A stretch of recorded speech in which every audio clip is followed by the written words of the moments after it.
Hello అండి, hi. మా పిల్లలకి ఇంగ్లీష్ రాదు, వాళ్ళ లైఫ్లో సక్సెస్ అవుతారా లేదా అనే కన్ఫ్యూజన్లో ఉన్నారా? అయితే ఈ వీడియో మీకోసమే, స్కిప్ చేయకుండా చూడండి. అసలు ఇంగ్లీష్ బాగా వచ్చు కానీ చెప్పాలంశం మీద క్లారిటీ లేదనుకో, అది ఎంత యూజ్లెస్ అవుతుందండి. ఇంగ్లీష్ రాకపోయినా నేనేం మాట్లాడాలో మాట్లాడాల్సిన అంశం మీద క్లారిటీ ఉందనుకోండి, అది నాకు పవర్ఫుల్ టూల్గా పనిచేస్తుంది, నాకు ఎనర్జీని ఇస్తుంది. మరి ఇక్కడ మనం అందరం ఒక విషయం గుర్తుపెట్టుకోవాలి. ఏంటంటే ఇంగ్లీష్ అనేది ఒక టూల్ మాత్రమే. Communication tool. ఇంగ్లీష్ అనేది ఒక భాష.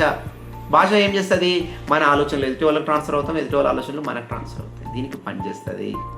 అంతేగాని మనం ఏ విషయం గురించి మాట్లాడుతున్నామో దాని గురించి క్లారిటీ, ఏ విషయం మాట్లాడుతున్నామో దాని గురించి కాన్ఫిడెంట్ ఎప్పుడైతే మనలో ఉంటాయో, విషయం పట్ల క్లారిటీ ఉండి కాన్ఫిడెంట్ ఎప్పుడైతే మనలో బిల్డప్ అవుతుందో, చక్కని బాడీ లాంగ్వేజ్ని ఉపయోగించి మనం మాట్లాడితే ఆ కమ్యూనికేషన్ అద్భుతమైనటువంటి కమ్యూనికేషన్గా మారుతుంది.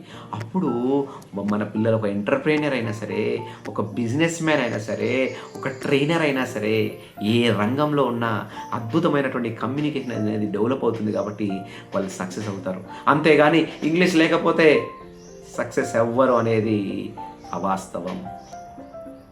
ప్రపంచిక భాష ఇంగ్లీష్ కావచ్చు. ప్రపంచంలో అనేక అవకాశాలు ఇంగ్లీష్ కోసం ఎదురు చూస్తుండొచ్చు. కానీ ఇంగ్లీష్ వచ్చి చెప్పాలనుకున్న అంశం మీద క్లారిటీ లేదనుకో,